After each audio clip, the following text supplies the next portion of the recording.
the one you love to hate. Andrew Anderson, spitting truth that just can't wait. Got a podcast, like a punch right to your face. College sports villain, taking it over the place. I bring the facts whether you like it or not. Dropping truth bombs, giving it all I got. They call me a villain. Well, I wear that badge with pride. Nothing but secrets they try to hide. I'm rocking my veins, rebellious to the core. I won't back down, won't take it anymore. The bad guy of the podcast world, that's me. Unleashing the truth, setting it all free.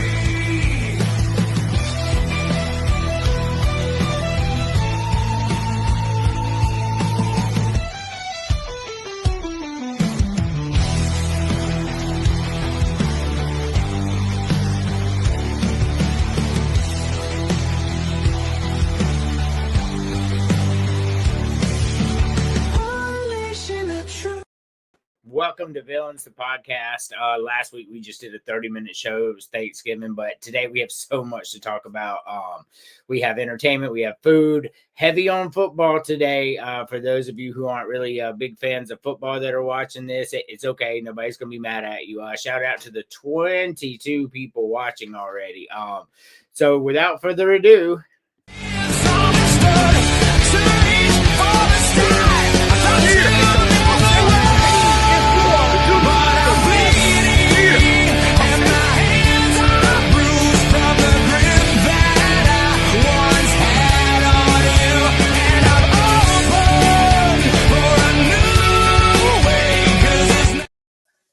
what's going on, James? Yes, sir. What it do? I'm alive. I speak English, and man, oh man, the holidays are here, and it's a good time to be alive. Oh yeah, man. So this my office here, my podcast room is full of Christmas presents for the kids. I absolutely love it. So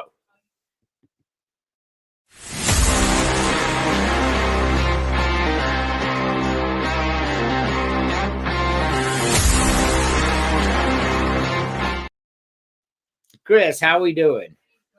I'm just doing peachy. I'm in the most festive holiday mood you can be in.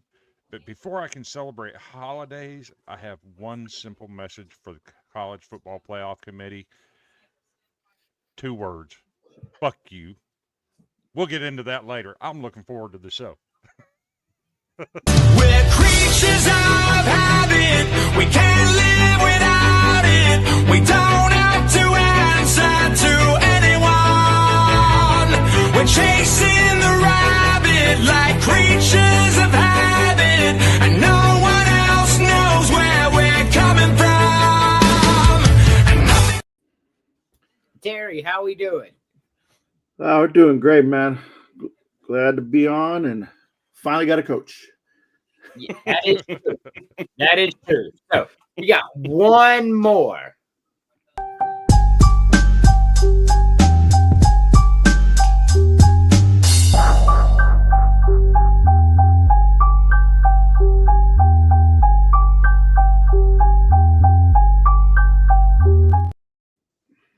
Emily, I see you're on mute, but how are we doing? I'm okay. So, As good as I could be. yes, I feel you there. So we are sick over in here, and not just in the head. So That's where it starts.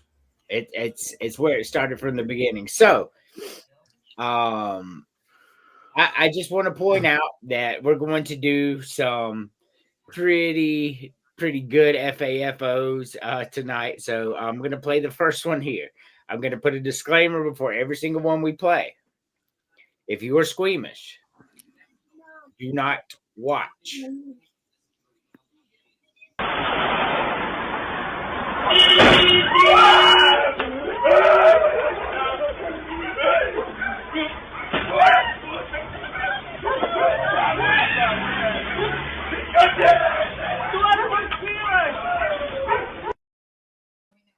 amazingly, she was okay. That I mean, like she's a little sore today, but she's okay. No major injuries, but like as a child, you're taught to look both ways before you cross the road, right? Like, am I wrong or right? You're right. You're right. AC knows to look both ways before we cross the road. Yeah, but I bet you anything, and I bet you top dollar that she would have rather said, "I want to be in the bear. I want to be in the woods with a bear." Well, she's in the woods in her head because she got knocked the fuck out. I tell you what, it looked like she landed just perfectly to not make it a worse injury than what it was. Correct. That I noticed that too. Like she landed perfectly on her side. She didn't like land on her ankles or her head or her neck. I mean, if you could land one way, if you had to during something like that, that's the way I'd want to land. I hopefully don't get hit by a car. That was vicious. All righty, so we are going to start out with entertainment today, despite James's biggest criticisms. So I want you to pick one per row. Oh, one per row? Okay. James. Man, I mean, the first row is all very hard to choose from. They're all hard to choose from for me. They really are. But you know what? If I had to pick one, I'd go Blockbuster, Radio Shack, and you know what? As much as I want to go Circuit City, give me Kmart. Okay. I was a huge fan of Kmart growing up. I used to love going there. Kmart was really cool before it imploded. Chris. Bring back Toys R Us, which, by the way, if you haven't seen the news, Toys R Us is making a comeback. So Toys R Us. In the second row, give me Radio Shack. Because there's still some Sears, there's still some JCPenney's around. I don't need no more Sears. And then on the bottom row, since I've already got Radio Shack coming back, I don't need Circuit City. And we have all the clothing stores already. You know what? Give me the Blue Light Special. Bring me Kmart. Okay. Emily. So I would go with Toys R Us. I guess I would go with Radio Shack and then Kmart. Okay. No crazy talk there, Terry.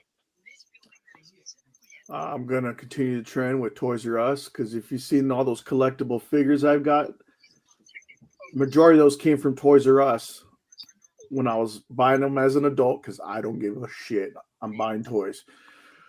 Give me Radio Shack because they were underrated when it came to RC cars. They actually had a really decent RC car collection.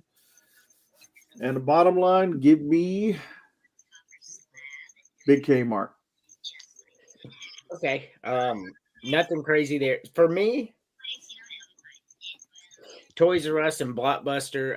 I like Blockbuster more than I like Toys R Us. I was never a big toy kid. I like sports when I was a kid. Not really so much toys. Never really got into toys that much. But if I'm going to do this, I'm going to go Toys R Us because I loved KB toys when I was a kid, and AC being able to take him into a Toys R Us would be a really cool experience. Blockbuster, to be honest with you, as cool and nostalgic as it is, I really like picking up my phone, using it to turn on my TV, put up whatever streaming app I want, and watch whatever I want at that moment. So as cool as Blockbuster was when I was a kid, it would be really ineffective for me now. So Toys R Us, Radio Shack for sure. Radio Shack was cool. Not only did it have like RC cars, like you said, man, it had like Walkmans and all kinds of really cool stuff. You go in there, you could play with them first to see if you wanted to buy them. The bottom row, man, I want to say Kmart like y'all do, man, but Circuit City was just the coolest shit when you were a kid, man. I don't care what anybody says. Circuit City was that place. It had Nintendos, it had Segas, it had TVs, it had everything, man. Give me Circuit City in this moment. But you know how this game is played, James. Yeah, I mean, with the first row, it's not even close. I'm gonna have to take away Borders. Why? Because we got Barnes and Noble. I know we got Sears going on, but I mean, when you put Hollywood Video and Blockbuster side by side, yeah, give me Blockbuster any day of the week. I'm eliminating Hollywood Video, and then, like you said, dude, Circuit City was just that place, and I know Payless was good. I got a few shoes from there, definitely good. But at the end of the day, I'm eliminating Payless. Alrighty. Chris. So, never heard of Borders in my life. On the flip side, Blockbuster Video is ineffective today. So, I understand Borders is a bookstore, that kind of thing. I think Books A Million and all those companies need more competition. So I'm going to dump Blockbuster Video. I'm going to drop Hollywood Video because, again, it's ineffective in today's age. And at the bottom, I'm dumping Payless Shoe Store. All right. There's too many other shoe companies out there. I can go to a strip mall and go to Skechers outlet store. You know, every single shoe company has an outlet store. I don't need another shoe store. Oh yeah, for sure. Alrighty, nothing wrong with that. Emily. I see move over. So I would get rid of the Borders, the Hollywood Video, and the Payless. Just don't touch it. Okay. Carrie. I've never been to a Borders. And another advantage in my favor is I can't read, so the books is already gonna kill it for me. So I'm keeping Blockbuster, and here's why: because not many people could afford streaming, so this would be like their little cheap little getaway. For that reason, I mean, believe me, I was one of them, even before streaming. But so I'm getting rid of Borders. Sears was great, but I know other stores that were, just like it, if not a little bit better with everything they had in it. So I'm also going to keep Hollywood Video because Blockbuster needs competitors. Bottom one, I would get the majority of my shoes from Big Five Sporting Goods, if you guys remember those ones. So, ooh, that's an insane pull. Yeah, so I'm gonna get rid of Payless shoes. Okay. All right. So for me, reading bores me to absolute motherfucking tears. I'm barely old enough to remember Blockbuster, so bring them back. I'm with you. Yeah, so reading bores me to tears, so Borders can go. Second row, I have some fond memories of going into Sears with my mom, and I'm keeping Blockbuster in this scenario. So Hollywood Video never been in one, so it can go.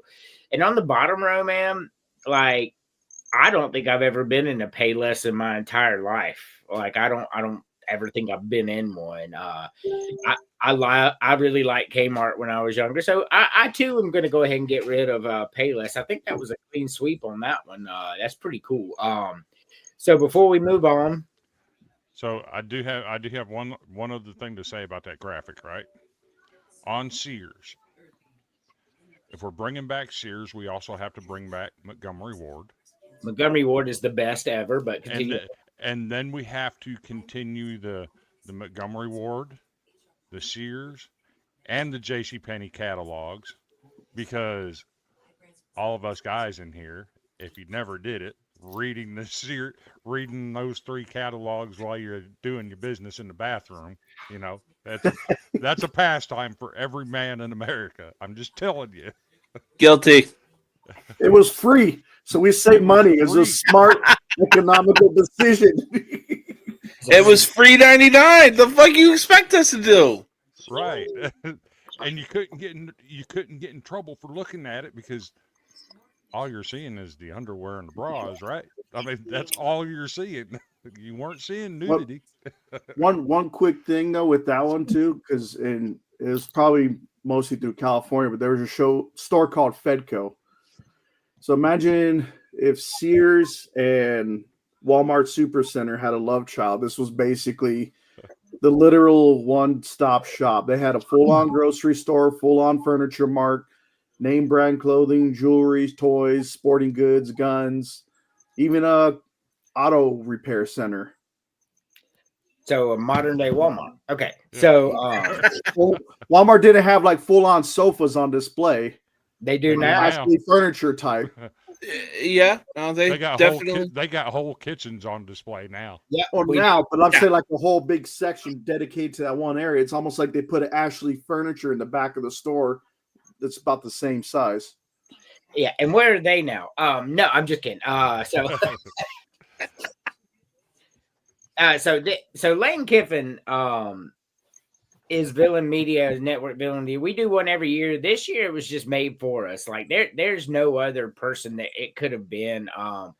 Distracting his team in the middle of it, and then saying he wanted to coach the team, and the AD comes out and says, "Hey, we told him 3 months ago or 2 months ago, whatever. If he leaves, he's not coaching the team."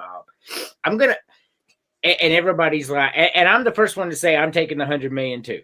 Right, I'm with it, but the way he did it and sending planes everywhere, right when he was in the middle of the conversation, that's just what Lane Kiffin is. Like I don't understand why the outrage is there. He's been no different since he first took that job with the Oakland Raiders and then moved to Tennessee and then moved to USC.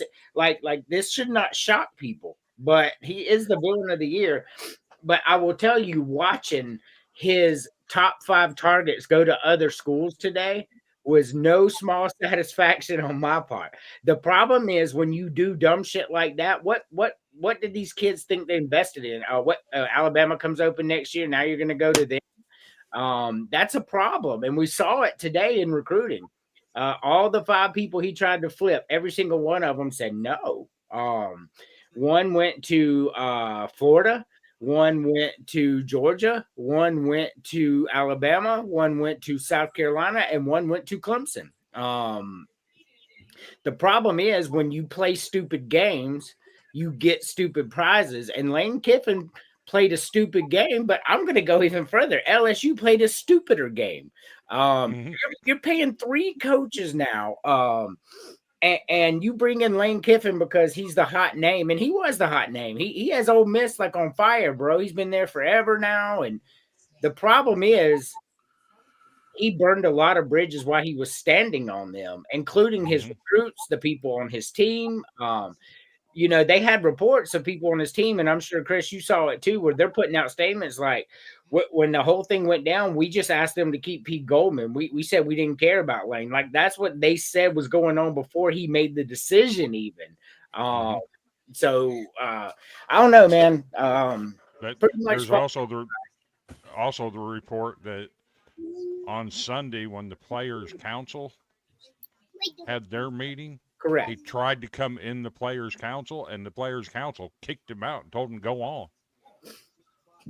Yeah, so the one thing that Ole Miss did that I don't agree with, no matter how dirty Lane Kiffin was, he deserved to say goodbye to his players. He tried, so we can't get mad at him for that. We're talking because I heard a bunch of stuff on social media where he didn't even say bye to his players. That's the kind of man he is. But even the AD admits he tried to go tell the players before everybody else. After he told the AD, and the AD had all his stuff escorted out into the street, had him banned from all the facilities, and told him no, he could not say bye to his players. That is true. That is true story from the AD's mouth himself. You were stooping to his level of petty, and he should have been allowed to say goodbye to his players. And that's where I believe that. In a way, I kind of understand that though, because let's change the roles a little bit. Let's say that's Ohio State, and their coaches decide to go to Michigan. Do you think Ohio State's going to let them coaches come in their locker room and tell them players goodbye? No, absolutely not. They're not going to let them do that. Well, the problem is here's where I understand what you're saying, but here's where it doesn't really matter. They known he was going, and the players that he wanted, he had already taken to the side when he made that decision. While the last few weeks of the season were going on, I guarantee you, because the entire coaching staff said they knew too, and they had a decision to make. And so the players that he wanted, he already talked to them. Like it would have done no more harm, like we're going to LSU. Hey, come with me. I mean, that's really all he could have said. I disagree with that. I think he should have been able to say goodbye.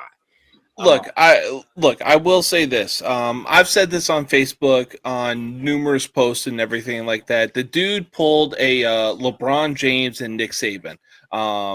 Look, he had all the players that he needed to make a college football championship run. There's no denying that.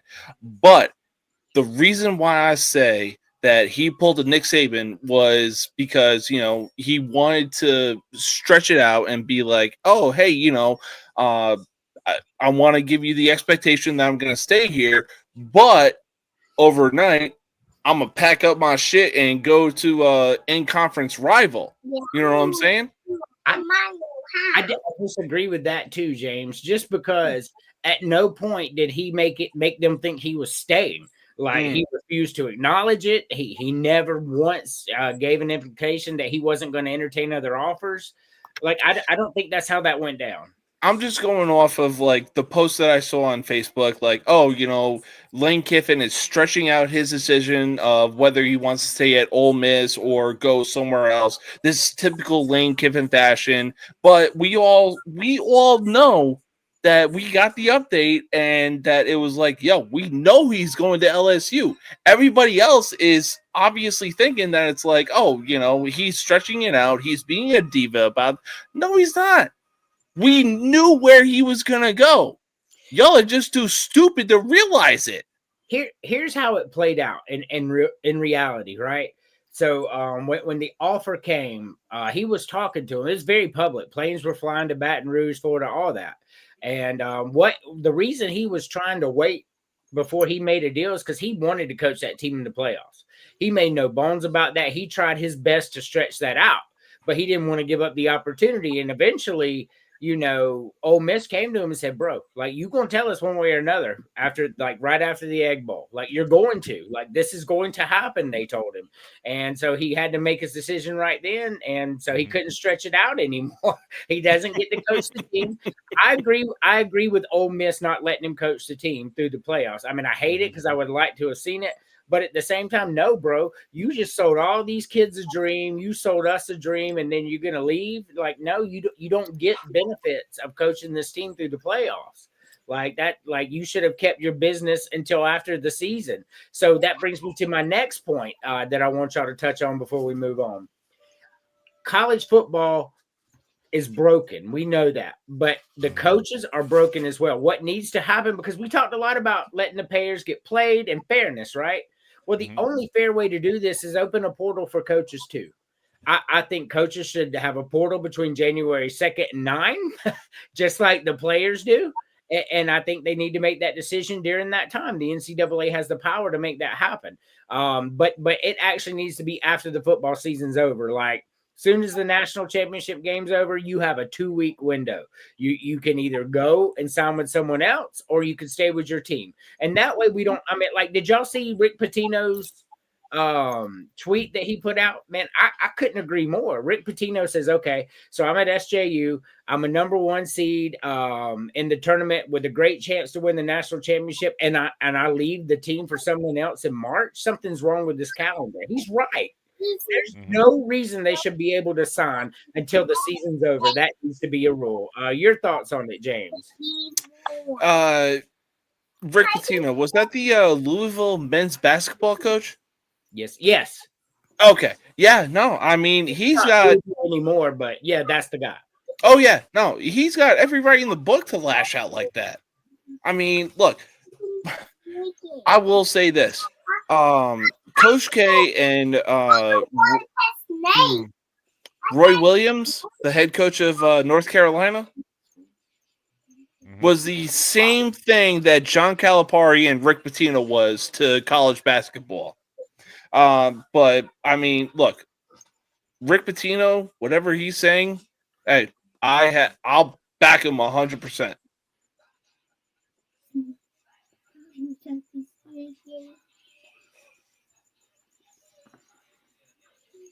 Yep. So, Chris. So, I actually have two proposals on this. If you leave your team as a head coach before January 1st, the team you go to will be ineligible for the postseason the following year. If you leave one school for another, any player from the original team is permitted to enter the transfer portal, but are not permitted to follow the coach to the new school. Two simple things to fix it. Well, here's first of all, I'll address the comment before we move on. I don't care that it would mess with recruiting. Like, if you made that decision, you have to wait till out the season, because why should the school for recruiting? You know what I mean? So like I'm looking out more for the school and the kids than I am the coach at this point. Coach is going to make millions of dollars. He's fine or she's fine or whatever. This idea is for the players and the schools. So like, when it's over, yeah, you have to adjust recruiting, but that's a decision that man or woman made when they went to the next school, and the kids shouldn't be penalized for it. That's just how I feel about that. Carrie. Yeah, I mean, a lot of people think it's a mess, and I mean, it is. I mean, like the Penn State guy there, we got rid of Chip Kelly late, or they agreed to part ways like late in right, like almost like a month or so before the season was going to start. So they had to hurry up and scramble and get this garbage excuse for a coach we had. So I mean, but I also believe in commitment. So I think once you should, if you want to switch later, just like at least fulfill 1 year after the letter of intent signed. I don't think you should just be able to just quit right then and there. So I don't think you should penalize the kids for that. Like, so like Chris said, you can't go follow that coach to a school. Well, that's really not fair to the kid. And I know that's shitty for the school, and I get that, the way the coach is leaving. But if a kid wants to play for let's just say Shane Beamer, like he really wants to play for him, and Shane Beamer takes the job at Tennessee, something happens, whatever, like the kid should be able to go and play for Shane Beamer. I don't agree with that. Shouldn't penalize the kid at all for said thing. But also this is something else that I'm saying. Like, you gotta look out for the coaches too. I don't think coaches should be able to be fired until their season's over. You don't have to wait for the natty for that, because getting a new coach or whatever. But once the season's over, because what we have here is we're all like crying for the school. Oh, look what Lane Kiffin did to Ole Miss, and he did, right? But look at what fucking Penn State did to James Franklin. A year after winning a playoff, not even a year, halfway through the season, after winning 11 games so many years in a row, won a playoff game last year, and then they fire him. Like, there's got to be protection for everybody. That's what I want. I want to see fairness in the game. You made a commitment to the coach, no matter, unless the coach does like rape or murder or something more moralistic like that, you shouldn't be able to fire him. Like, I just don't. I mean, you got to wait till the end of the season. Doesn't matter how many years left on contract. Y'all agreed to a buyout. That's fine with me. But you have to wait till the end of the season. Hold on a second.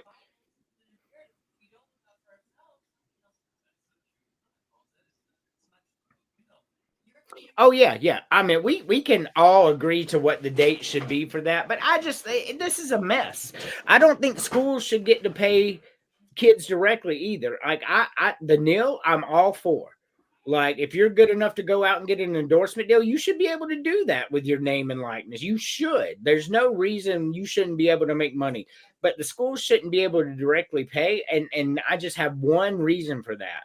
Like, how are we supposed to have competitiveness with Rutgers and Old Dominion, and teams like that. And when it comes down to it, teams like Texas A&M, man, they just going to buy your players. Chris alluded to that earlier in the chat. He's like, yeah, you know, back then Billy Napier was able to snag a bunch of kids from LSU because they wanted to stay close to home when that stuff happens.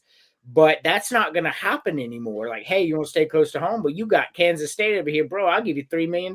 You can play for me. It's a mess. Teams can't compete. It is. It's a complete mess. And Chris, I just figured I'd put it there so it's easier to read. I get what you're saying. You're ineligible for the postseason, but once again, that's not fair to the kids. Just because the school makes a decision on the coach, I understand penalizing. Hey, you left this team.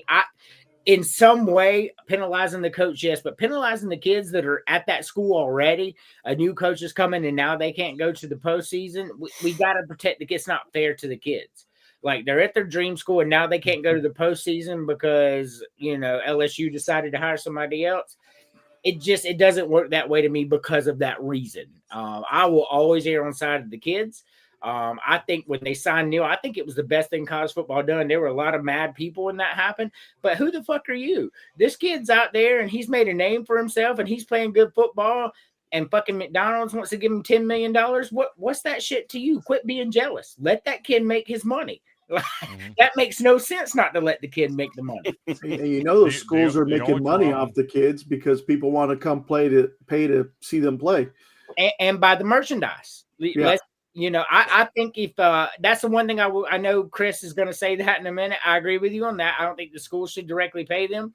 But if a school sells a jersey with your name on it, you should get a cut. I agree with you on that. I agree with that. I've heard you say that before. I agree with that part. Let me just clear that. Salary cap would be great. And I hear Congress is in the middle of that. They're working on it hard. They actually just had a committee hearing this week about it. And Tim Burchett's absolutely right in what he was saying. Let's go back to the old days. The school's not paying the athlete, but at the same time, if you're going to have NIL, you can't have 50 different state laws on that. You can't have a kid in Louisiana able to go to LSU and make $5 million a year on NIL with his endorsements. But yet up here in Nebraska, he can only cap off at $2 million because that's what the Nebraska state law says. You can't have 50 different laws on it. You have to have a national, hey, this is what your limits are on NIL. This is where it's capped. This is what you can do. I think head coaches should have a salary cap too. I'm going to be real honest with y'all. I mean, it would put a stop to all this goddamn nonsense. You know, like Lane Kiffin, we call him a villain, and he is, and the way he went about it was terrible. But I mean, I'm not turning down $100 million either. That's crazy. I mean, but if there's a cap and Ole Miss like the cap, then he probably does not leave. Like I'm just saying, Ole Miss offered him a lot of money. But if there's no incentive, like if there's a cap and LSU can't spend $80 million a year on their roster because Ole Miss can't do it, then that job doesn't look as attractive. You know what I mean? I actually think Auburn is onto something with the contract they got with Alex Golesh. His base salary is $6.5 million. But if he gets to 7 wins, it's $1 million bonus. If he gets to 9 wins, it's a $3 million bonus. He can, and in bonuses, he could end up making $14 million. But he's got to earn that by winning games. I think that's the next best thing going. You keep that buyout low. You keep his annual salary low. And hey, if you win more than what you normally do, you get a bonus. I don't think that's a hard system to figure out. No, and before, because I want to move on. I got a lot of stuff I want to do. I just want to say, like, if you look at Lane Kiffin, he's the second highest paid football coach right now behind Kirby Smart, only by $0.2 million. So Lane Kiffin, he's had a great couple seasons, but he's never even won a conference championship.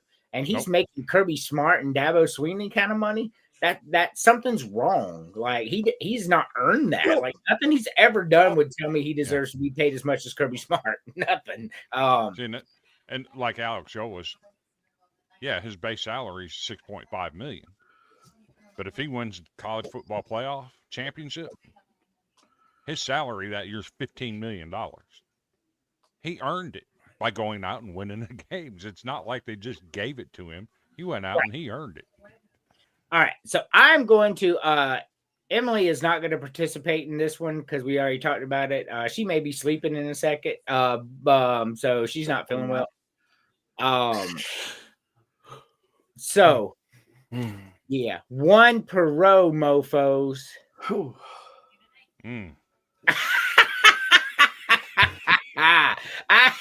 This is a lot harder than it even looks.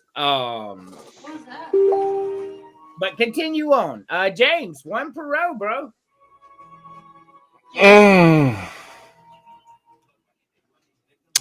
God, this is insanely tough. Literally per row. No, it ain't. It is for me. Yeah, it is for me as well. But if I had to pick, I'll go with the kid, Ken Griffey Jr. Correct, Cody. I'll go with Iron Man, Ricky Henderson. Ain't nobody reaching his stolen base record anytime fucking soon. Oh, now the final row is where it gets tough.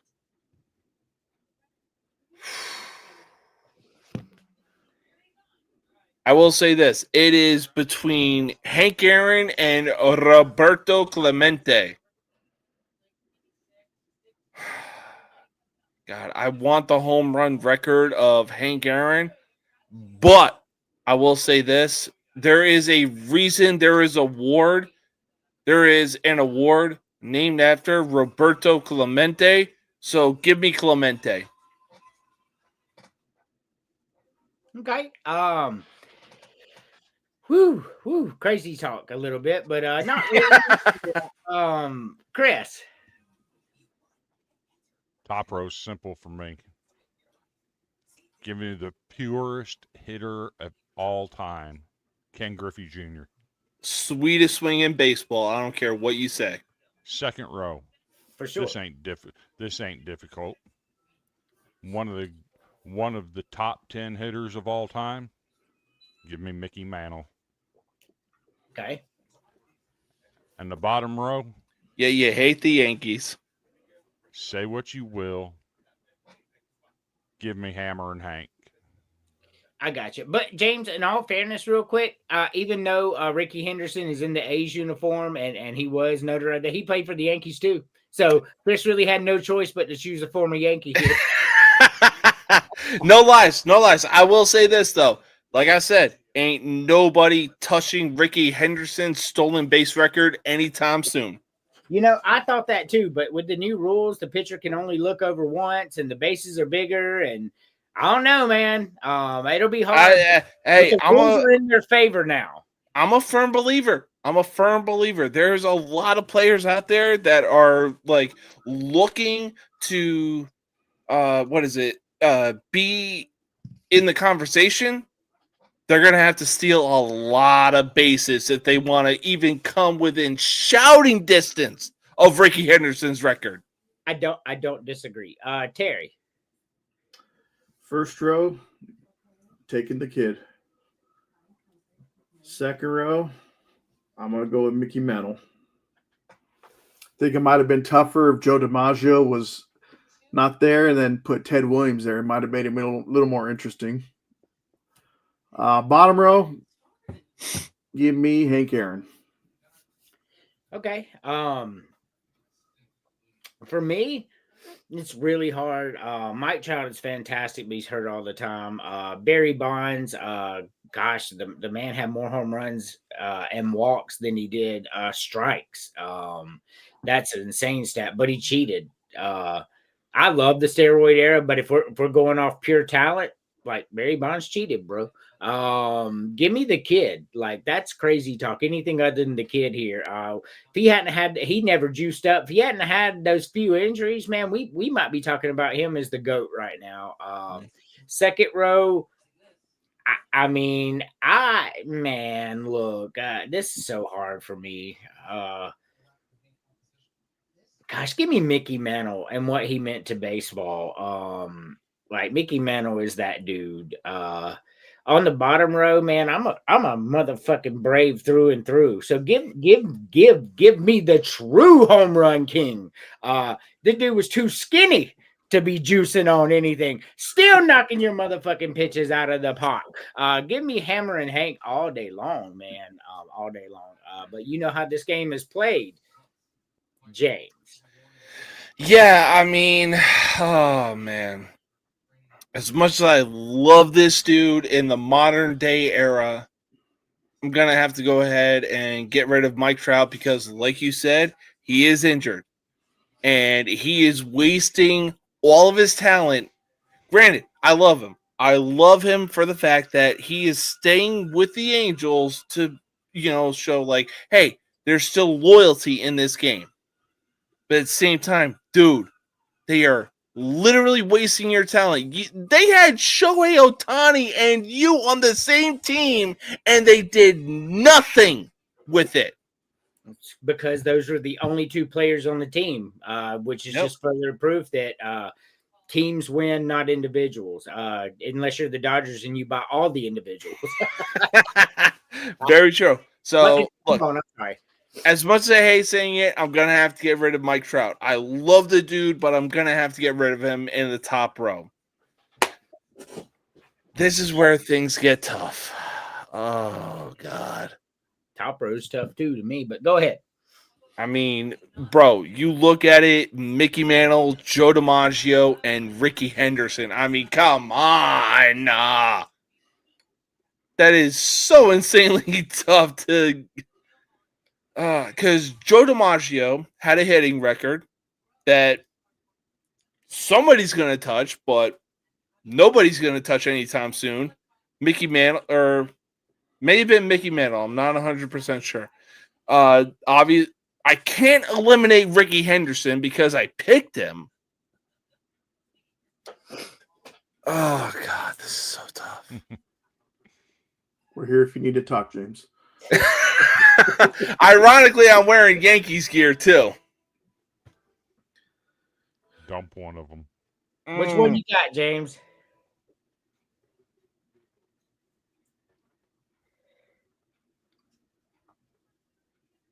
No matter what I say, it's going to be crazy talk. But pick one. Yeah, you know what? Oh, God, I'm still going to get crazy talk for this no matter what. Middle row, I'll eliminate Joe DiMaggio. Bottom row, I'm eliminating Robinson. Okay. Chris. This is not difficult for me. Barry Bonds, you fucking cheated. Goodbye. Joe DiMaggio, as great of what a player you were, your career didn't last long enough. Do you know why your career didn't last long enough? You were a horrible fucking human being. Goodbye, Joe DiMaggio. And sorry, Robinson, you got to go. The other two are just better players all around. Terry. Well, first row, I'm going to get rid of Trout just because of the simple fact it'd be the biggest what if. Kind of like what Andrew Luck meant to the Colts and the quarterback position for that matter. And Derrick Rose to the Chicago Bulls too. Yeah. So I'm getting rid of Trout just strictly based off of that because, like I said, he's injured more than he seems like he's playing. Middle row, it's not as hard as, I'm not going to be all dramatic like James was. Like, get rid of DiMaggio. Let's get rid of DiMaggio there. At bottom row, I'm getting rid of Robinson. Alrighty. So before I go, I just want to say, like, everybody keeps saying that Derrick Rose is the biggest what if in NBA history. I don't agree with that.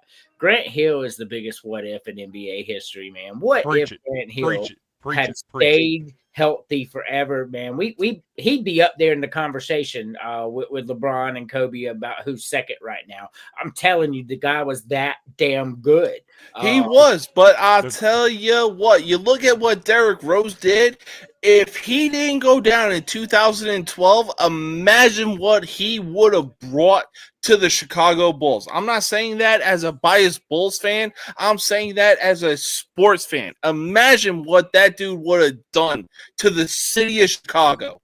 Well, you know what? I'm going to go on with my picks, but I'm telling you right now, man, Grant Hill could have been. I mean, like Derrick Rose was never going to be in the conversation of the greatest of all time. No matter if he got injured or not, he was a fantastic player. But Grant Hill could have. Like, I know y'all didn't, Terry did, and Chris did. You didn't live through that era, but when this motherfucker was at Duke, man, like that shit, and that's when college football was at an elite level. I mean, college basketball was at an elite level. This dude was a fucking menace. His rookie season, his first preseason game ever was against the Bulls. He stepped on the court in his first play. He almost broke Jordan's ankles. I mean, that's what he was. And for him to break his foot his rookie year, that hurt him bad. And then from then on, he could not keep his knees healthy because it all started with a broken foot. Look, I will say this. The top 3 greatest what-ifs of all time. Grant Hill, Tracy McGrady, Derrick Rose. Alrighty. T-Mac was healthy pretty much his whole career. He did suffer some injuries, but he was that dude. I'm going to throw Bobby Hurley in there. I mean, there's a lot, but we're not going to get into NBA. There really is a lot. We can do NBA on another show as long as it's old school because I don't really give a shit about today's NBA. Yeah, facts. All right, so top row, I'm getting rid of Mike Trout. I know Barry Bonds cheated, but I had so much motherfucking fun in the steroid era. I don't give a shit that Sosa and McGuire and Bonds were juicing. That shit was fun. That was the highest ratings baseball ever had, too. I just want to go ahead and throw that out there. So a lot of people, you look at the numbers that sorry to interrupt. You look at the numbers that Bonds did during the steroids era. The dude was still on fire, and pitchers were still pitching to him. Well, he got walked a lot. But my point is that was the best views that Major League Baseball ever had. So there's a lot of people that agree with me about how fun that was. However, he cheated. That's just what it is. Second row, I'm getting rid of Joe DiMaggio. I just don't think he was that great of a player. Like, I think it was cool that he had a 56 hit streak, but he doesn't belong in the conversation with the other 2 men on this row, like at all. Like, he just doesn't. Cool, you dated Marilyn Monroe and you had a 56 hit game, but like, let's prepare career versus career here. Joe DiMaggio doesn't belong in this conversation. That's just factual to me. Third row, Clemente was a better overall player than Hank Aaron. And if you don't agree with me, you don't know baseball. That's just what it is. Hank Aaron was a great home run hitter. Roberto Clemente was going to get base hits always. He's a better overall player. So I can't get rid of him. Hank Aaron was the home run champion. That's why I chose him. Plus, he's a Brave. Robinson's going to have to go. He's just outclassed here. Like, nothing against him, but like, look at the two men on the other side of him, the home run champion and Roberto fucking Clemente. I hate to say it, bro, but you don't belong in this conversation. Hank Aaron became the home run champion, hitting 700 plus home runs. Meanwhile, Roberto Clemente has an award named after him, for crying out loud. So Hank Aaron finished with 755, and he broke the record at 715. And don't forget, Clemente's career was cut short too, prematurely. Yeah. All right. So we're gonna do one FAFO, and then we're gonna take our only commercial break. I'm telling y'all, if you're squeaking, matter of fact, hold on 1 second. I'm gonna go ahead and remove the 2 Facebooks from here because they tend to be a little bit more sensitive, and then we'll reattach them after FAFO. because they will be sending me angry emails, and I don't want that. But the people that are watching right now, if you're sensitive, I'm giving you the opportunity not to watch what you're about to see.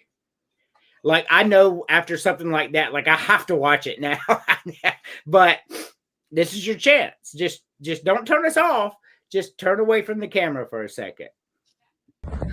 Is it recording right now? It is. Brett thinks it's going to go bad. So do I. We're either going to lose a finger or we're not. We're not reading directions or anything. We're some fucking. Oh, shit! Woo! Yep. It sure did go bad.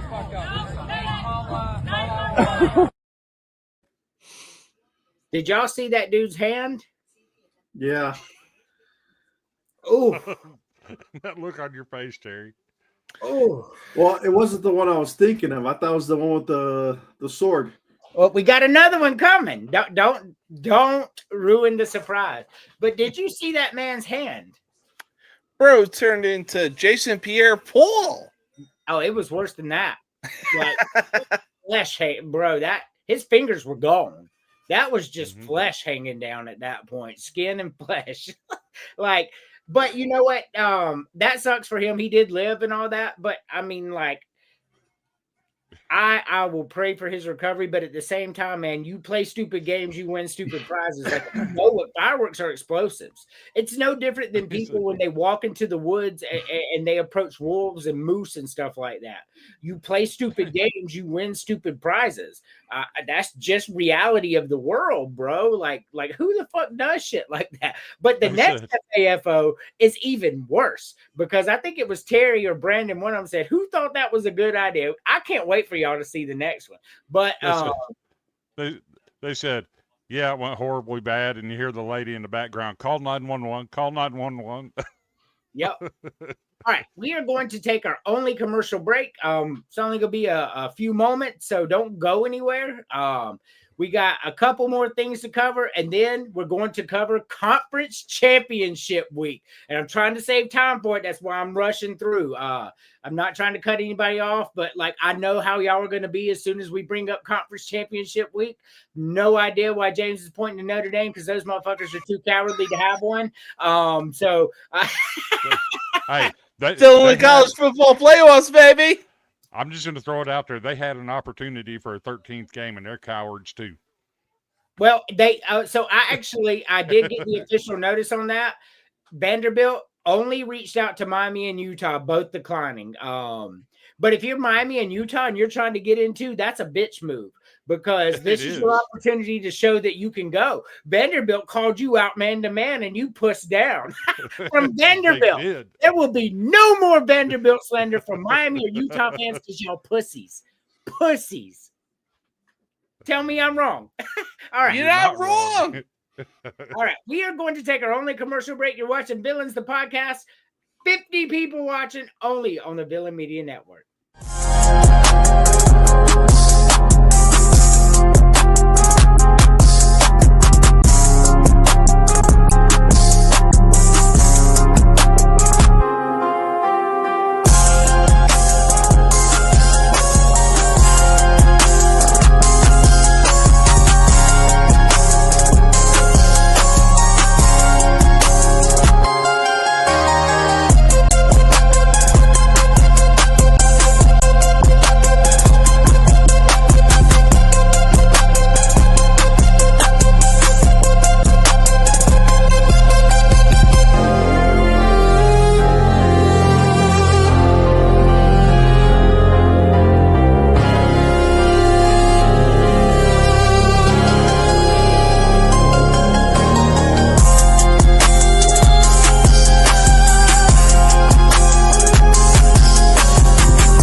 So welcome back, Villain Gaming. That's the one who I'm going big into gaming, like really big. So I'm playing Red Dead, funny as hell, just go around antagonizing people and murdering people in the most brutal way possible.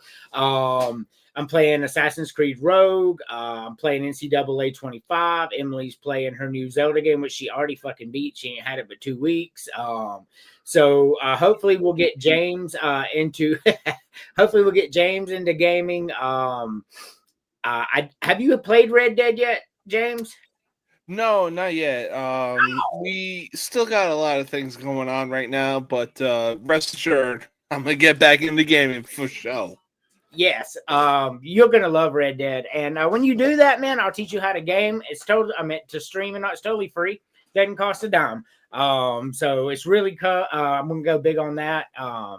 Say less. So also Jimbo, really good. Let's. I want y'all to pick one per row here.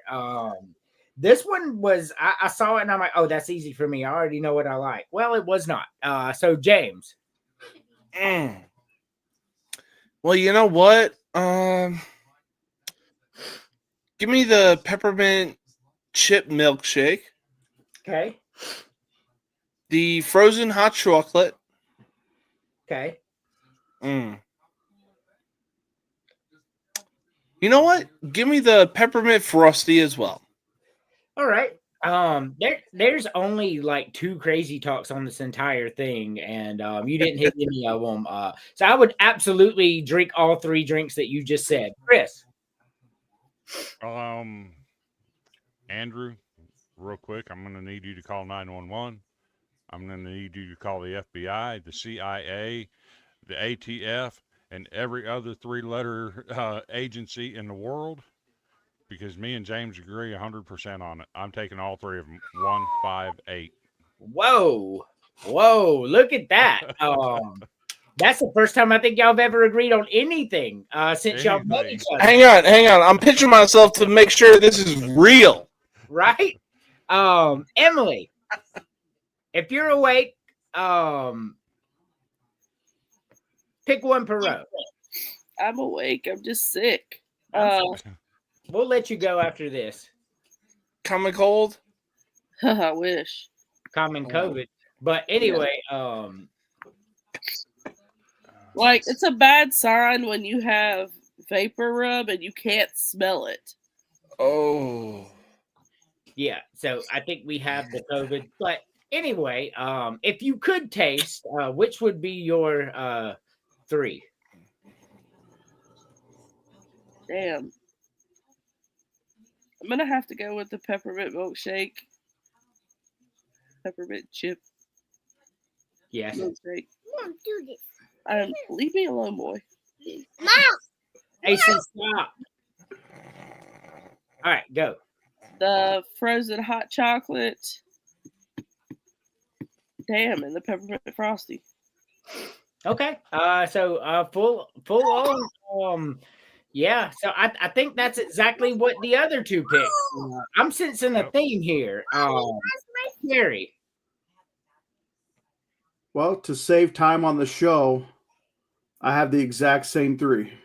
Wow. Oh, damn. Wow, that is so cool. Forget all the 3-letter agencies. We're calling the Senate Intelligence Committee on this shit. That's right. So it's my turn. So is this going to be a clean sweep? No. I am going to agree with y'all on the peppermint chip milkshake because that looks good. But the second row, man, fuck y'all. Pumpkin spice latte is the greatest thing on fucking earth. So no, I'm not taking frozen hot chocolate over pumpkin spice latte. That's crazy talk. All crazy talk. You all get a crazy talk today. And on the bottom row, I will agree with y'all too. Peppermint frosty. I've never had one, but that shit sounds good as fuck. They are very good. I want one. Like, I really want one. That sounds. I love peppermint. Like, peppermint's fucking great. But pumpkin spice, y'all are crazy. Crazy as hell. But we about to get into some real ass crazy talk up in this bitch because I already know y'all.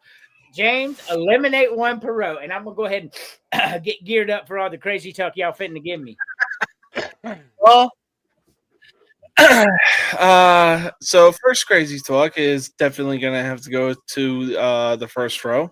I'm gonna go ahead and get rid of the eggnog shake. Second row, oh, you gonna have to slap the bitch off me because I'm getting rid of the pumpkin spice latte frap. Super duper fucking crazy. Continue on. I will say I will make up for this. I promise you. Why? Because the bottom row, I'm getting rid of the noggy or nice shake. All right. Because what the fuck is even that? I don't know, man, but you got your strike one, James. Chris. So I like eggnog. I think I could handle the eggnog shake without the whipped cream and cherry. That'd be the only way I could. But no, continue on. I just don't think I could handle a sugar cookie shake. It doesn't sound good to me. So I'm going to dump the sugar cookie shake. Crazy talk. Continue on. The next row. Sorry, I don't want pumpkin in my coffee. Crazy. Sorry, bastard. not happening. I already knew what was fitting to happen because all y'all don't have your taste buds. You don't have your white girl jeans on. But continue on. Hey, I still got the pumpkin smash involved. All right. It's not And the on same. this bottom row, I have no idea what's in this noggy or nice. But guess what? I don't want pumpkin in my ice cream either. Sorry, pumpkin smash is gone too. All righty. I'm less inclined to really argue with the third row, but yeah, Emily, let me go ahead because I already know her. Go ahead. So I'm getting rid of the egg vomit. No.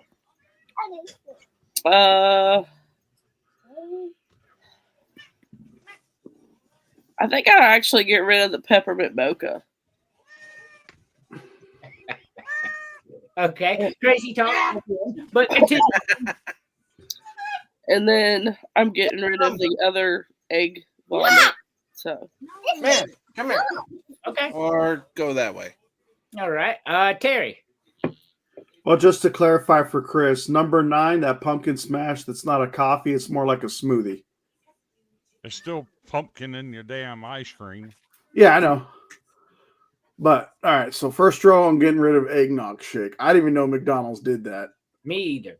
I mean, I like eggnog, but I don't not like that. Second one, here comes my strike. I'm getting rid of the pumpkin spice latte. Strike 2 because you already knew.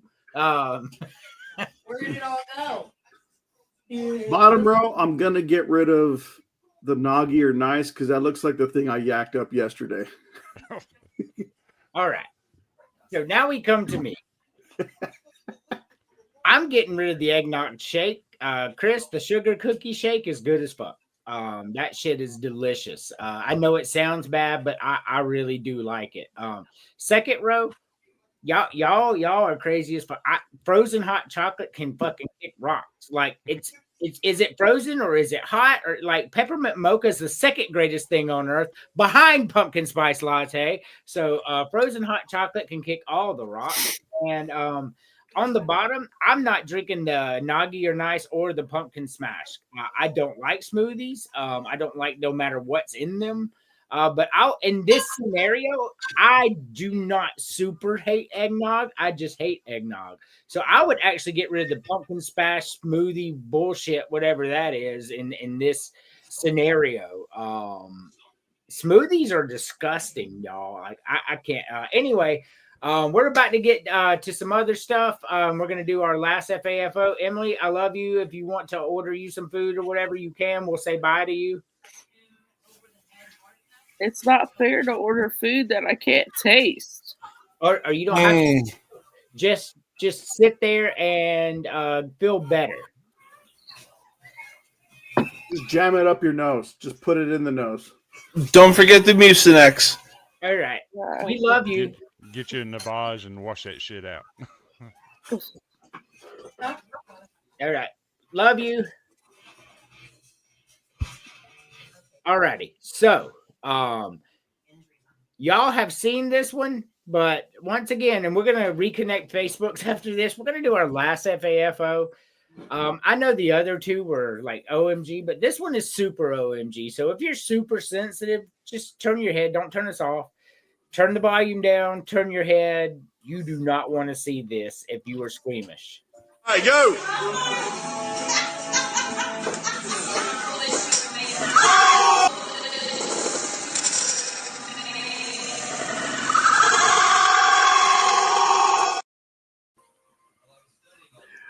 Oh, bro, his nose came off. That is intense. That is as intense as it gets. My nose hurts right now just watching that. Anyway, Bro, looking like. Why would you do that? All right, we got one more before we get to the conference championship predictions. This one should go pretty quick. I got a lot of crazy talk saved up for y'all. I knew y'all motherfuckers were going to pick pumpkin spice, so I've been prepared for that all day.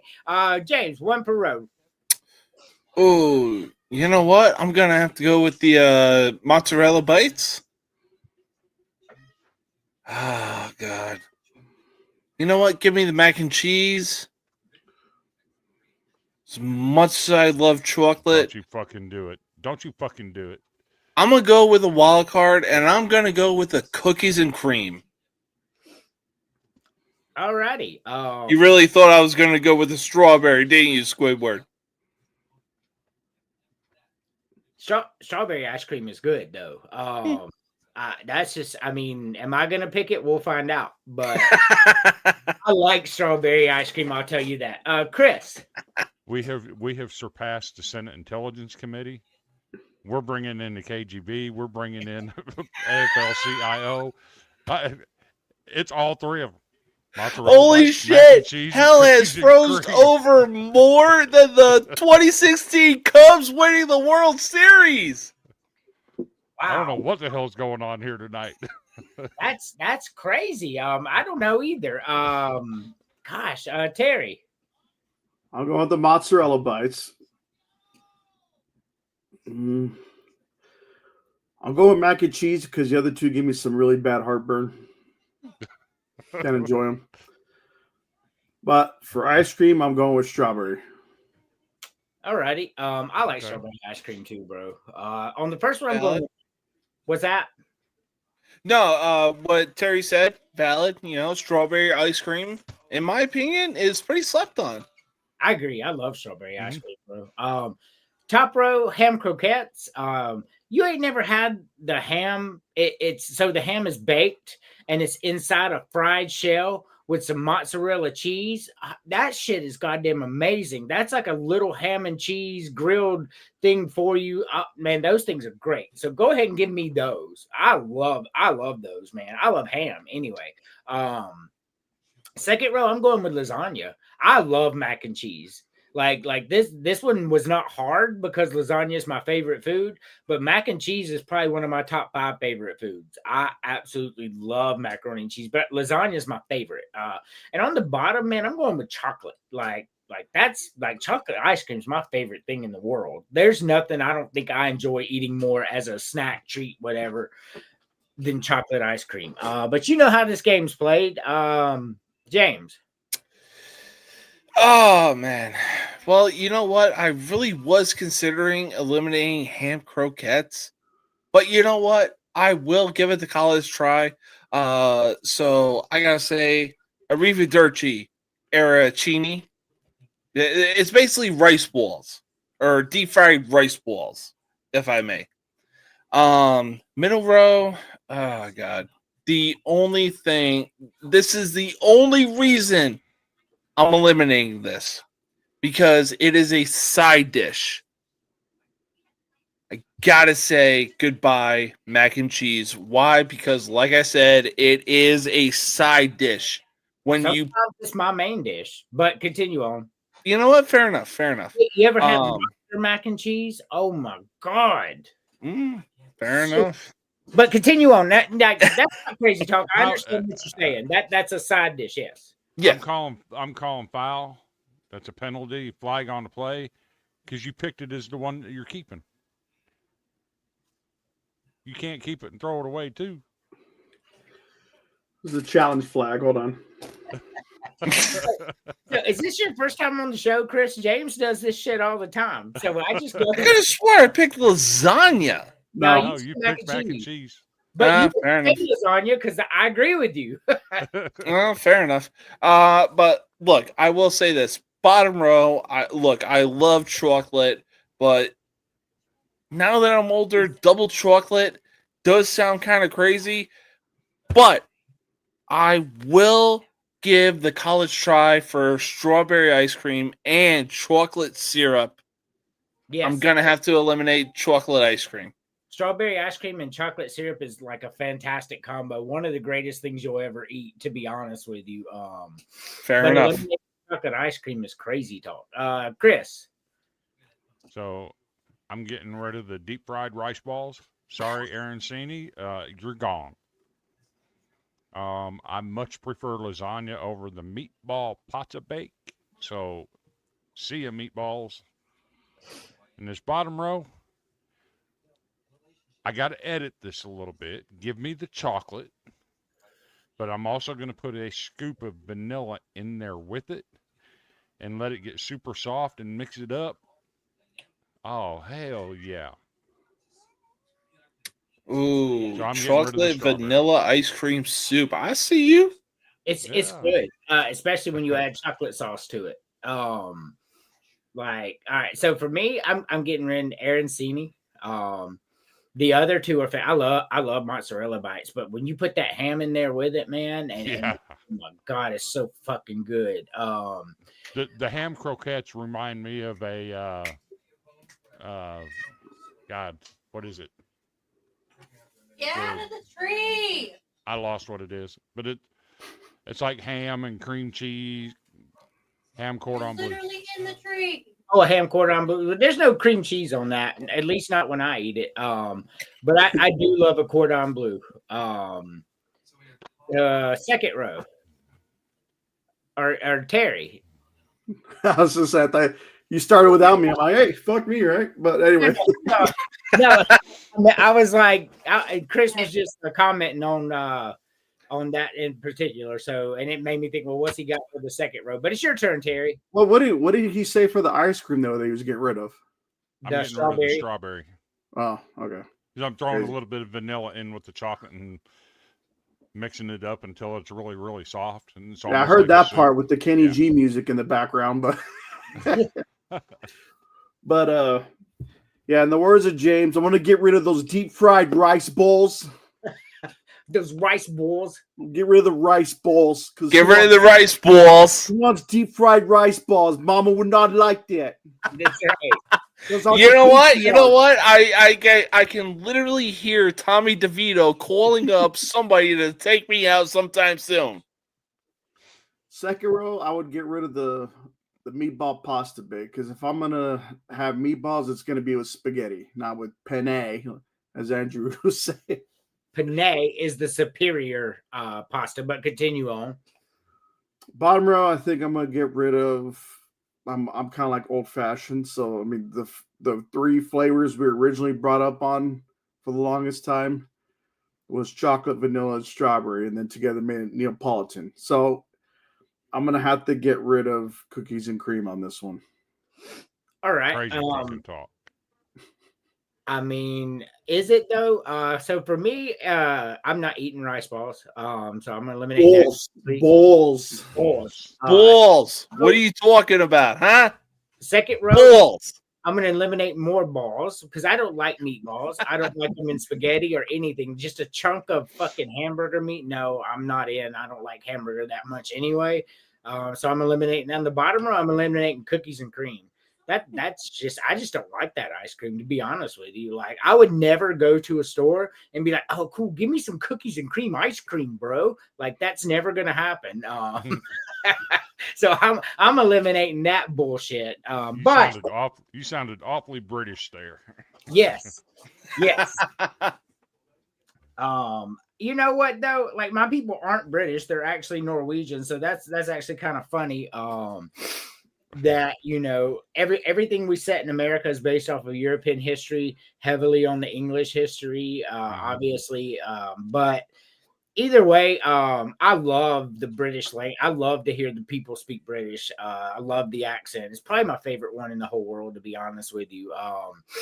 So here we go to conference championship picks. We'll start with James, Terry, Chris, and me. So Alabama and Georgia.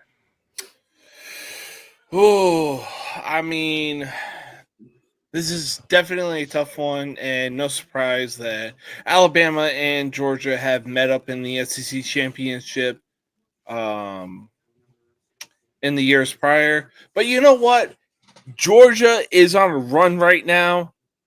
Give me the Bulldogs. Bulldogs. Bloody Sunday. Yes. So Terry. Yeah, I'm agree with James on this one. Like it seemed like the times when Georgia was getting overhyped, Alabama would come in and beat them. But now it's like, and then vice versa. So it seems like Alabama's getting more attention, and I think that's what Georgia wants. And I think they're going to come in with the upset and beat Alabama. Okay. Chris. I'm pissed off at the College Football Playoff Committee. So I want all of the chaos. Give me Georgia by 4 touchdowns or more. I want them to beat the absolute living shit out of Alabama. I want the committee put in a position where they have to decide something and not based on a uniform. So give me Georgia by 4 touchdowns or more. Okay. I'm gonna go ahead and call super crazy talk here.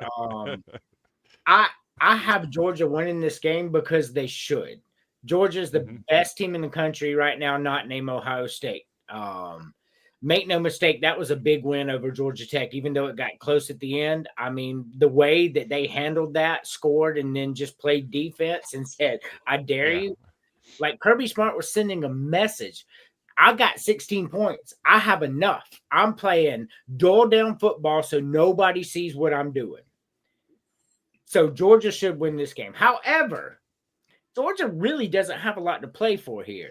Georgia's in the college football playoff. They're not going to be the number 1 seed. That's not going to happen. Whoever wins the Big Ten championship is going to be the number 1 seed. Alabama has everything to play for. They want to leave no doubt. Even though they're probably in win or lose, they want to leave no doubt. So Alabama, I think, has a bigger chip on their shoulder right now.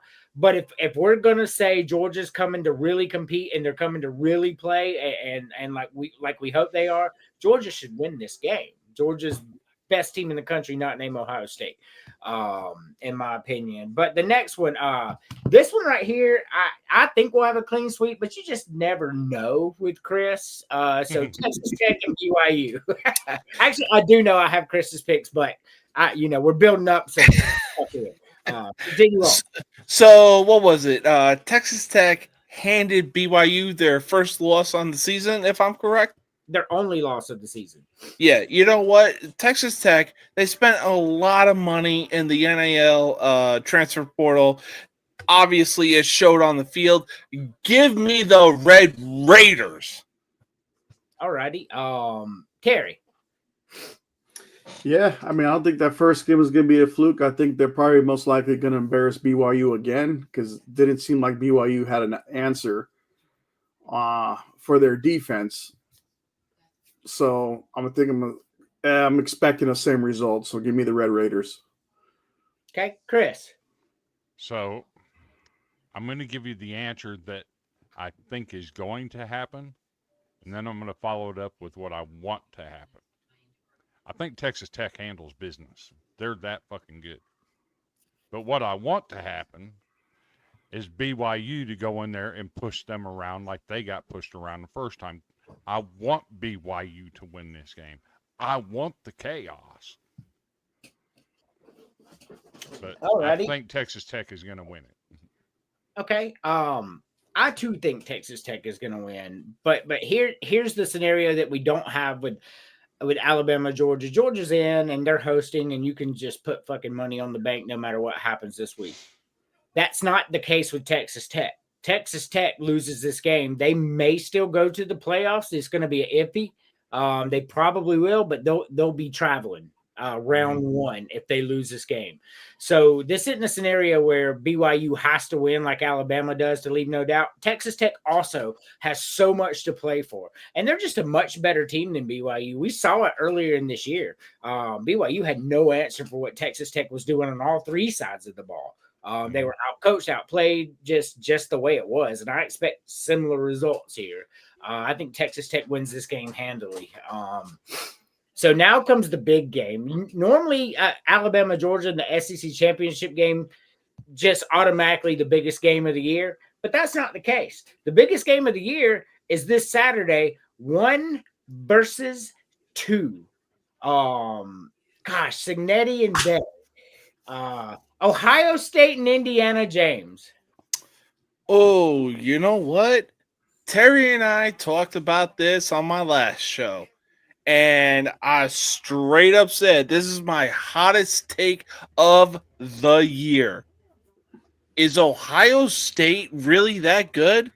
Or are they playing the part of fool's gold? If you believe that, you're a fool. Well, call me a fool because I fully believe that, because who in the hell have they beaten on their schedule that actually gave them a run for their money?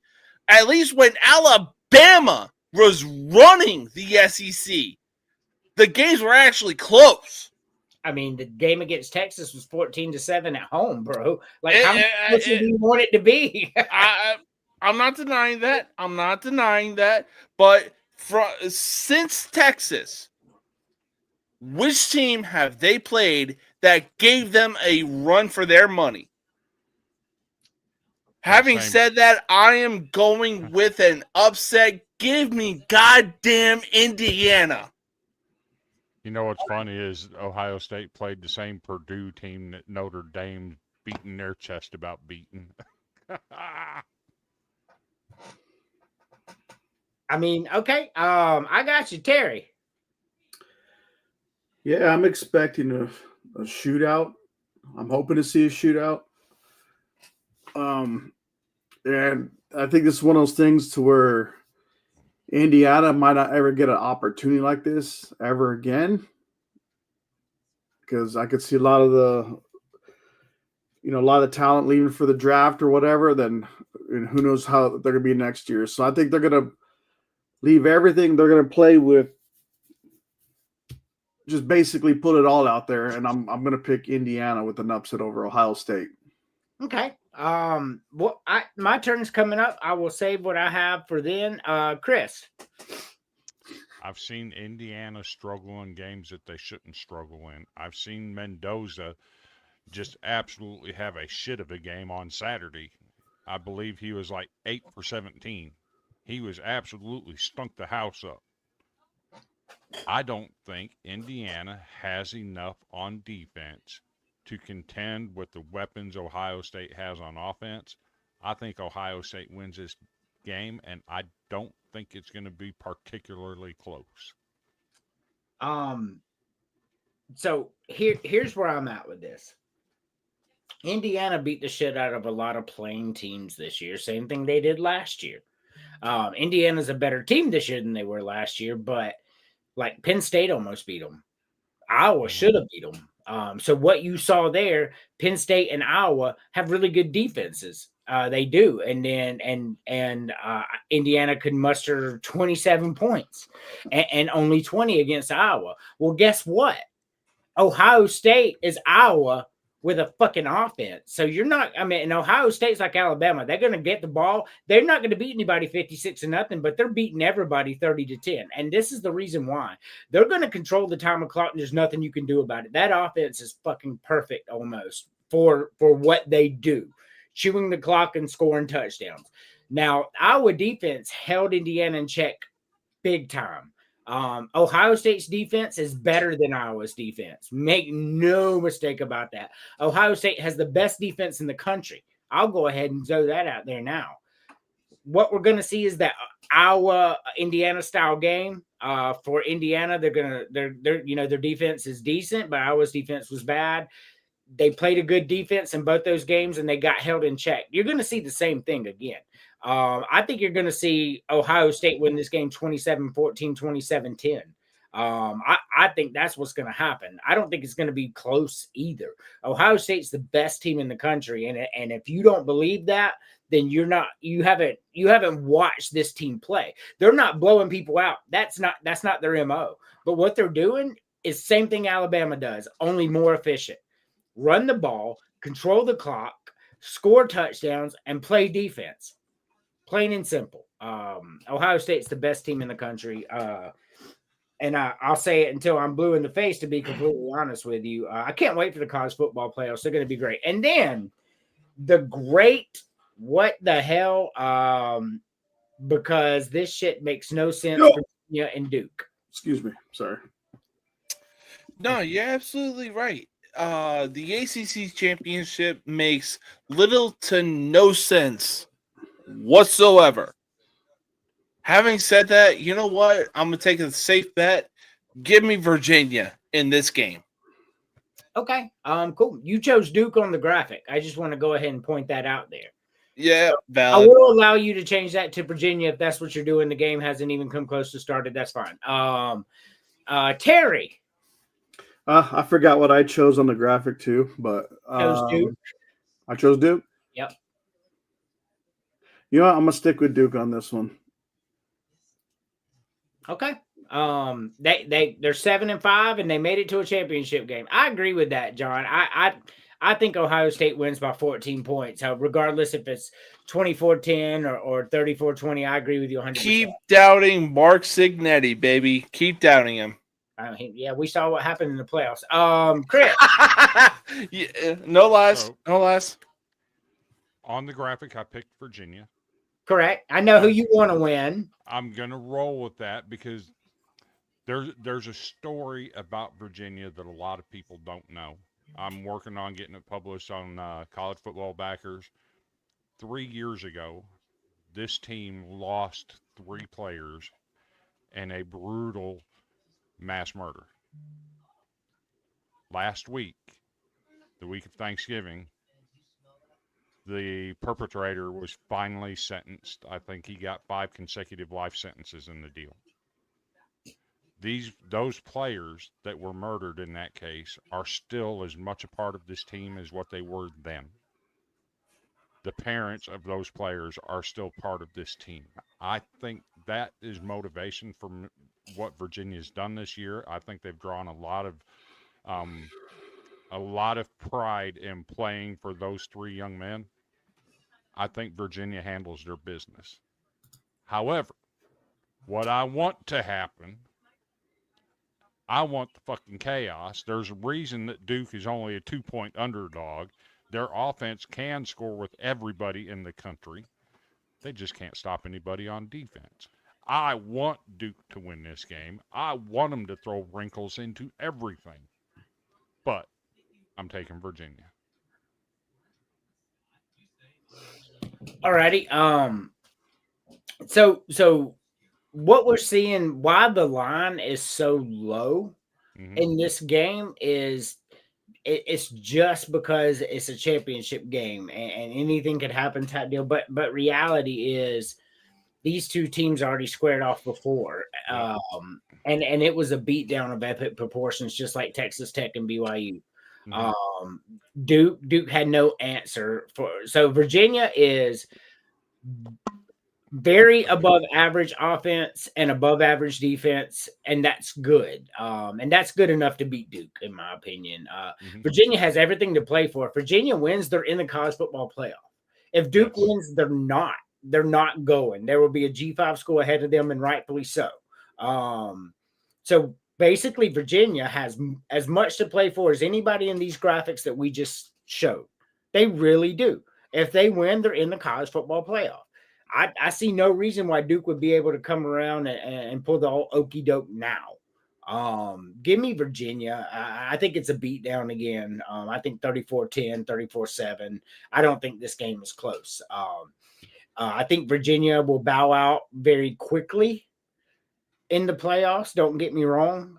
They're not ready for any team like that. But the fact that they won the ACC and made it, applaud. Tony Elliott's got something going up there. Going 10-2, no matter where you're at, is never easy. Winning a conference championship is even less easy. And going to the college football playoff is even less easy. So, congratulations to Tony Elliott and Virginia, assuming they win this game, man. Fantastic season. Hats off to you, man. Hats off to Tony Elliott. Because I think Virginia was 1-11 when he took over, right? The year before he took over, they were 1-11. And now he's got them in the college football playoff. This guy's not being talked about enough. Why come when all these big jobs came open, nobody named Tony Elliott? Who else took fucking 1-11 Virginia to the college football playoff? That's crazy talk to me. He doesn't get enough. Publicity. This guy's done a phenomenal job. Virginia's not an easy place to win at, bro. Like, who the fuck wants to go to Virginia? So while you're talking about Tony Elliott, I wanted to throw an opinion out there. It was announced today the Walter Camp Coach of the Year Award. The 3 finalists are Ryan Day, Kurt Cignetti, and Clark Lee. I think one of those guys needs. Actually, I think 2 of those guys need to be replaced. Ryan Day, you were expected to be right there. I don't think you deserve props for being where you were expected to be. Kurt Cignetti, you were expected to be there. I don't think you should be on that list. Put Tony Elliott on that list and put Eric Morris on that list from North Texas. Nobody expected either one of those 2 coaches to do what they've done this year, going 10-2 and 11-1. Put them on the list. Let's have a real Coach of the Year award between 3 guys that nobody expected to be there. Just my opinion. Not so fast, my friend. Look, I'm sorry. I get what you're saying, but at the same time, look, I got to give it to Kurt. It's a tie between Cignetti and Clark Lee. The turnaround that they've done for Indiana and Vanderbilt, yeah, I got to give it to them. I One of them. I agree with putting Tony Elliott on this, but not at the expense of Cignetti. Indiana is not an easy place to win at, man. Indiana's been trash, like, for my whole life, to be honest with you. Right. And for him to come in and then go undefeated in a regular season at Indiana, he belongs on this list. That's fair. I mean, the same could be said for Clark Lee. Like, look what he's done for Vanderbilt. He turned that school around the same way that Cignetti did. I just don't think Ryan Day should be on there for being where you were expecting. I agree. Yeah, you're defending national champion, but once again, he's undefeated defending national champion. It's hard again not to keep him on this list too. So it's hard. So there needs to be a most improved coach award because that would go to Tony Elliott. But you can't pull Ryan Day off. Man's won like 100 games in a row. The defending national champion, undefeated, going into a conference championship game. Fun conversation, though. But Chris did warn us, though. He says he wants the chaos. He did. So there. Very true. Last game on here, because I'm trying to wrap it up under 2 hours so I can make our shorts. South Dakota State at Montana. James. Ooh, man, this is finna to be a good one, but you know what? Give me the Jackrabbits. Okay. Jackrabbits, good pick. Terry. It's gonna be one of those good ones soon. I'm gonna try to watch that game just to kind of see what those schools have been about because I haven't really watched any of those schools. But I'm going to take Montana in this one. Montana? Okay. No crazy talk there, Chris. So here's my thing. I'm going to take the Jackrabbits. However, I'm going to be watching Yale versus Montana State. And yeah, I'm watching Yale versus Montana State. Let's see what the Eli are made out of. They came from 35-7 down last week Over at Youngstown State A and traditional beat them power. 43-42. I want to see what the Yale can do. But give me the Jackrabbits. I'm keeping my eye on Yale. Okay. No crazy talk there. So Yale come back to be the traditional power. Also noted that Yale quarterback Dante Reno was at the University of South Carolina. 4-star recruit. Then, Lenore Sellers and Aaron Nolan came and he saw the writing on the wall, but good for him, man. Good for him. Yes. First year ever that the Ivy League has been allowed to participate in the FCS playoffs. Yep. All right. So South Dakota State. South Dakota State at Montana, right? And we got a lot of people picking South Dakota State here. But I gotta tell you, I don't agree with that, man. North Dakota State beat the bloody fucking hell out of South Dakota State. Then after that, they turned around and lost to Illinois State. They lost to Indiana State. Elite teams don't do that shit. It even in the FCS level, it stays the same. You don't do shit like that. So Montana's 11-1, and they took a late loss by 3 to Montana State, who is also 10-2 with 2 big time losses against obviously better competition. Montana State and North Dakota State and everybody else. So that's just the way it is. Montana is going to beat San Diego State by a lot. We're looking at a 38-7 beatdown. Like, I get it. I get, South Dakota State, they won a natty not too long ago, but Montana State, and North Dakota State, one of them 3 will win the national championship. That's just a fact. Like, if you don't believe me, you don't watch FCS football. Now, I love FCS football. Like, I'm the biggest Furman fan ever. FCS football is great, but Montana is 100% going to win this game by a lot. And I mean a lot. But with that being said, You Lord, oh Lord, you Lord, for Sunday. You Lord, oh Lord, you Lord, for Sunday. You Lord, oh Lord.